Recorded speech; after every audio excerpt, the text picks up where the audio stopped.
মেরকুটা ঐতিহ্যবাহী শাহী ঈদগাহ মাঠে মনোরম পরিবেশে ঈদ উল ফিতরের নামাজ অনুষ্ঠিত।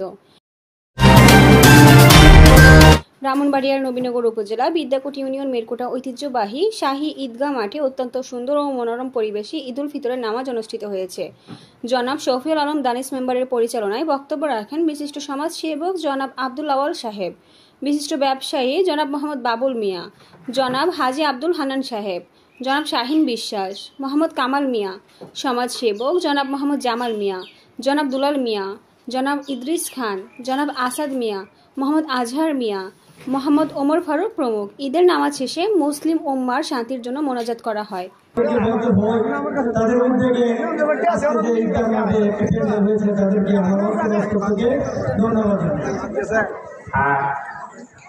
আমি এই বছর ইনশাআল্লাহ এই হজে যাব। আমি এবং আমার স্ত্রী আমরা আপনাদের সাথে ব্যবসা বাণিজ্য করছি, চলাফেরা করছি। কারো যদি কোনো মনে আপনার আঘাত লেগে থাকে, কারো মনে যদি কোনো কিছু লেগে থাকে, ব্যবসা বাণিজ্য করতে যায়, আল্লাহর হস্তে আমাকে মাফ করিয়া দিবে।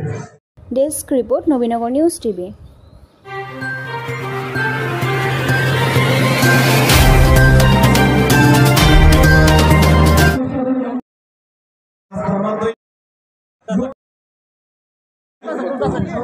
জায়গা